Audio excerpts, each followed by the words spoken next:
Chứ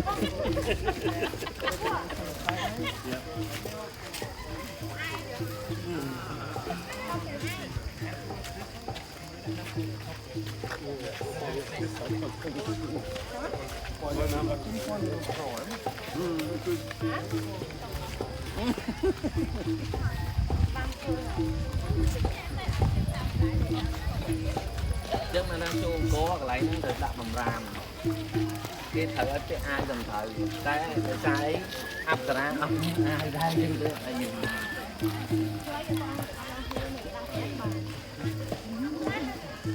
làm sao là cái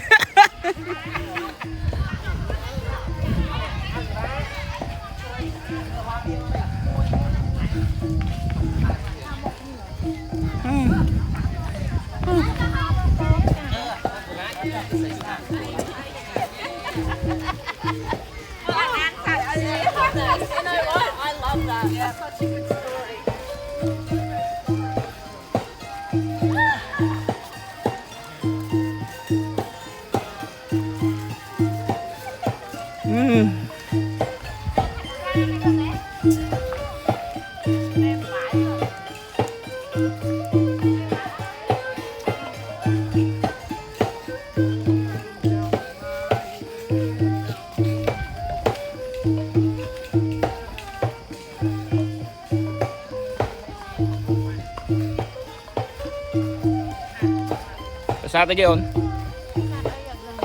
tập trung mưa đám chơi không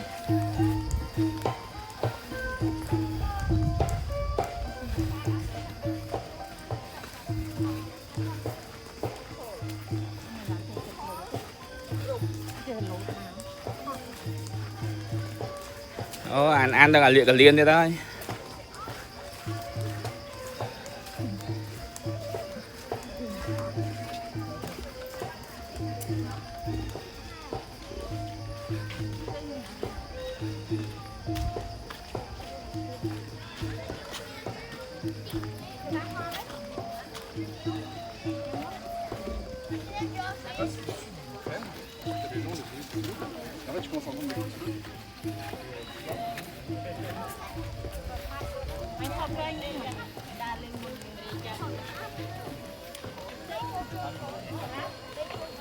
Hả? Đây kia chỗ còn.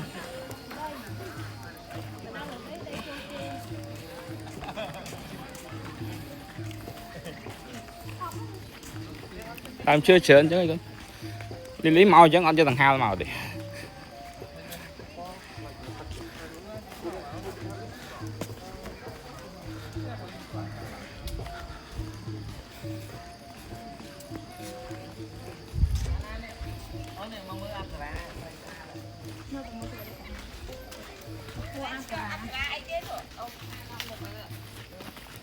cái thun là cái chất lượng của bàn đó cái thun cho bằng món cái hơi từ thiệt bàn Ta phải áo. ăn này con nè cái các bạn đó nó sập ở hai thử cho nè đấy nó áp trái quá nè nó áp sao không nè nít sắp ra trong mặt ai cái sao gái đó con đây rừng chui đấy nghĩa to chạy ôi này cái thử rừng chui đấy nghĩa to mà chỉ hiên cho nhỉ anh đang bên rom cách có nè rừng chui đấy nghĩa to Anh đi cái Steve lang along sao đó nè.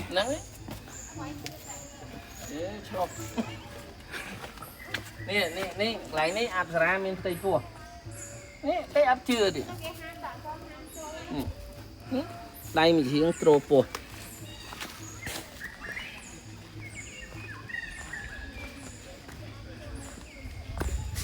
cái này là lúng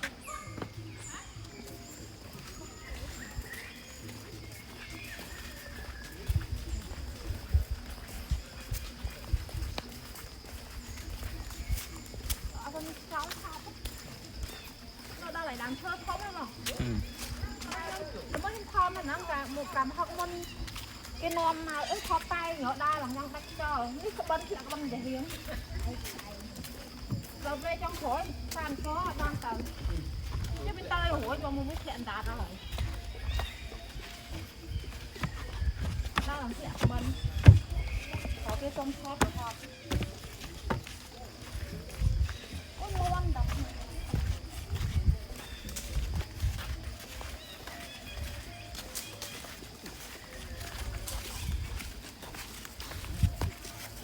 không bật riêng là vậy ôi thế không bông này đi sạch à bố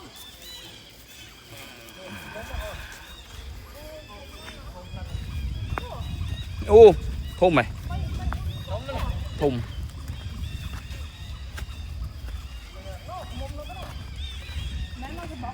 anh đi thực với vài giờ 50 lít nè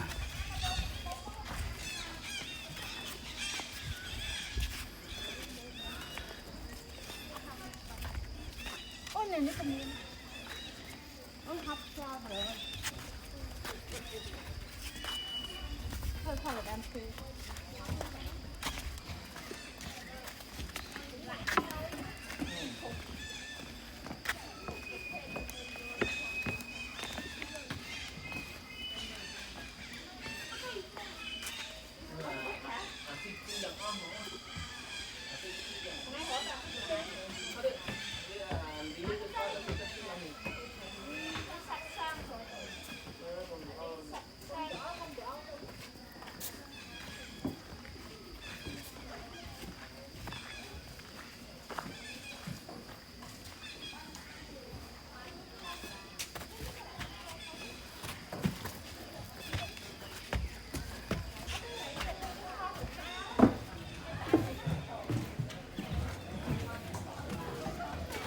bạn lấy những con hộp đang chơi không đây này anh nói chuồng mình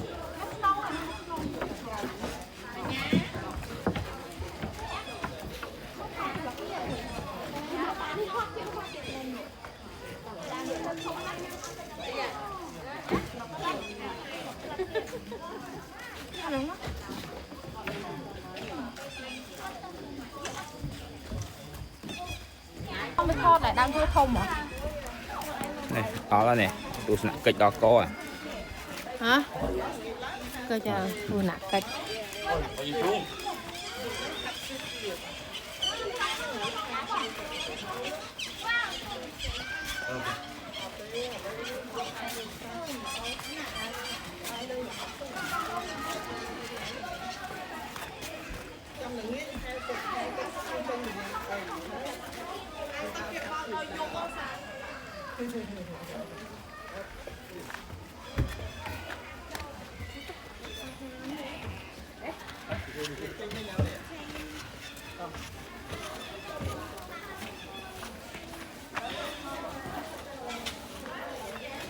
chop lại chốt lại rồi tới chốt lại rồi này tới tới này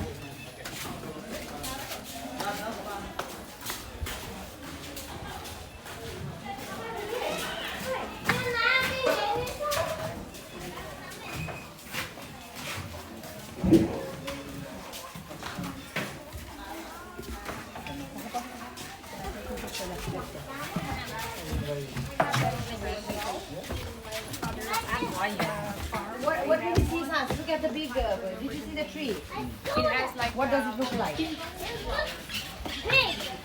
It looks big.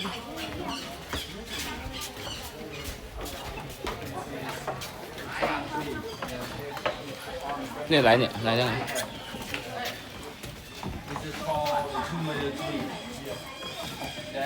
those are beehive. Beehive. It's more than every year the beehive come to. nè lại nè làm chuyện thùng không biết tiếp rồi ừ. You can explore so. You can explore. Wow. Mama la picture lên đâu? Wow, thùng à ô mình không mong nhận